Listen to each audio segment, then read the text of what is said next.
I thought seriously about making this video with a coat and tie, or at least better clothes than this. But you know, this is how I live these days. I'm 65 years old. I'm retired. I have a PhD for whatever good that did. Uh, Most of all, it just gave me a chance to read and write and think, which are habits that I've carried on through the rest of my life and that I continue to practice in retirement. But I sure didn't learn anything in class in all those years. Uh, I am trying to grow an orchard, and so this is my daily garb, and I'm a pretty simple man. I spent much of the past several years thinking about my faith, reading, um, pondering, searching. I I went to a Methodist church. My wife, my family, we were pretty faithful attendees for a while, and then certain things happened socially that made me feel that that was nothing but a country club, and I found myself getting depressed for half of the week after Sunday. It didn't seem like a real productive thing to be doing, to go to church on Sunday and then spend until Wednesday trying to decompress and get your spirits back up. I thought it was supposed to kind of work in reverse. So I gave up attending church for several years and devoted myself to private meditation and reading and the rest of it. So now that I'm in retirement and that we've moved to these acres where I'm trying to grow things, I thought, well, I should try to get back into church. We're attending a Presbyterian church right now, but I'm very upset. And this isn't necessarily the first religious video that I wanted to create, but it's the first one that I feel called upon to address. All that I'm seeing in these churches, especially the Methodist and Presbyterian churches that I've looked into locally here, and it seems to be a nationwide trend, is the church is dedicated to social justice, which, if you know anything about politics, is a buzz phrase. Uh, Secular-Utopianism is the more correct, longer phrase that I would use. And the other thing is charity, which of course is a very high calling to the Christian. We should all help people who are in need. I'll talk more about that in a second video. I want to devote what time I have left in this one to the idea of justice. I look at that order of worship and I see the word justice, justice, justice, justice. It keeps coming back up in the prayers and our profession of faith. I don't know who's rewriting these things, but the only time you ever see words like mercy and pardon and forgiveness is if there's a passage inserted from one of Paul's letters. Seems like otherwise those words and those ideas have kind of trickled out of the faith. I want to say basically three things about justice. Obviously, one is that life is not just. It's insane to think that things are ever going to be fair in this world. Men who are taller tend to get noticed more and hired more. For women, it almost kind of works in reverse. Tall women are, unless they're tall and thin and fashion models, but for the most part, tall women are made to feel kind of unwanted. Of course, other features having to do with physical traits, handsome people, beautiful people tend to get breaks. What are we supposed to do about that? What about eyesight? We can correct that to a large extent. What about other genetic traits, though, that may inhibit you from pursuing certain professions that you really want to devote your life to? Life is just unfair. What about getting old? I mean, that's something that I'm confronting. I don't like necessarily getting old. I don't like some of the things that my body's telling me I have to do to slow down. But what am I going to do about that?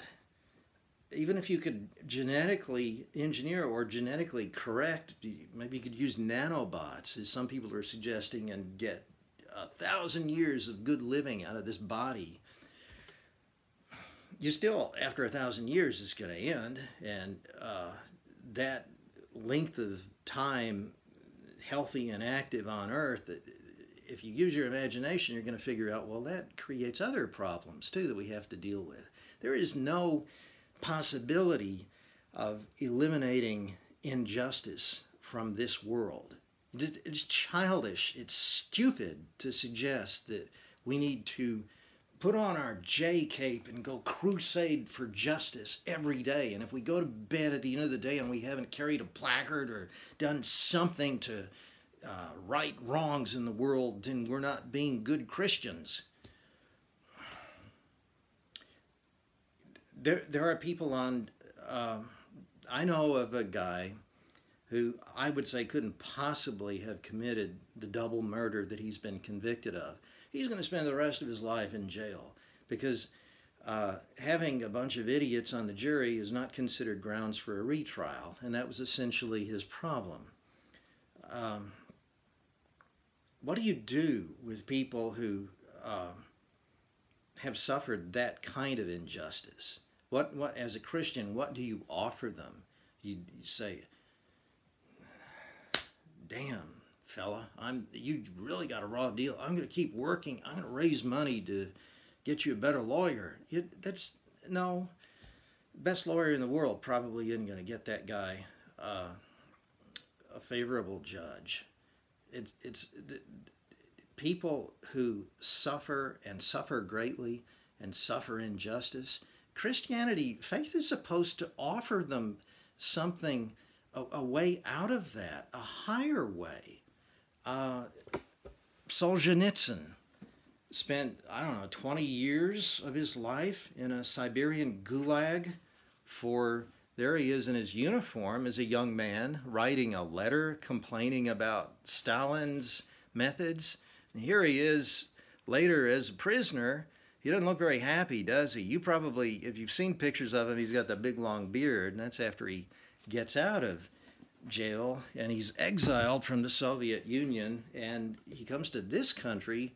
After a few years in this country, he's pretty upset about what he saw because we don't seem to have learned the lessons about collectivism.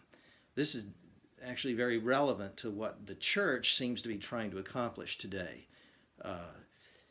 From each according to his ability, to each according to his need. That's not a verse from Scripture, by the way. It's, unless you consider Karl Marx a Christian saint, but it's straight out of Marx. Here's another fella from a century earlier, Silvio Pellico, Le mie prigioni. He was sent to a very brutal prison in Spielberg in Austria for writing a play where he celebrated freedom. I don't know that it was the play itself. He was also editing some kind of little paper. But in other words, he was exercising what we would call his First Amendment rights, and he just said too much. And he too was in jail for about 20 years. He too, like Solzhenitsyn, discovered God in prison while suffering gross injustice. So if injustice is absolutely intolerable and insufferable, and if this is primarily why we Christians are here, then what are we supposed to say about those people who are modern saints? I mean, there are people who not only suffered greatly, but suffered unjustly, and they turned that around to find their way to God. There's my favorite Welsh proverb. How does that go? Cyfyngdwr dyn yw cyfleustra Duw. Something like that. A narrow spot for a man is God's opening. We suffer often because that's an opportunity, a kind of knock on the head for us to discover a way out that's not of this world. How do you even begin to enunciate ideas like that in the context of this new secular-utopian church?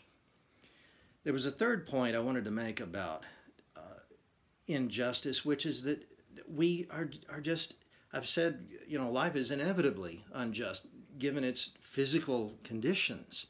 We also have cases where injustice actually inspires people to turn away from this world and look for something higher. Sometimes injustice, and don't get me wrong, it's always good if you can fight against injustice and correct. I wrote a book to try to alert people to the misery of this guy who's serving this life term for murders that I'm sure he didn't commit. But sometimes you have to accept that and move on. You can't let it be the final word. You can't let it eat away at you.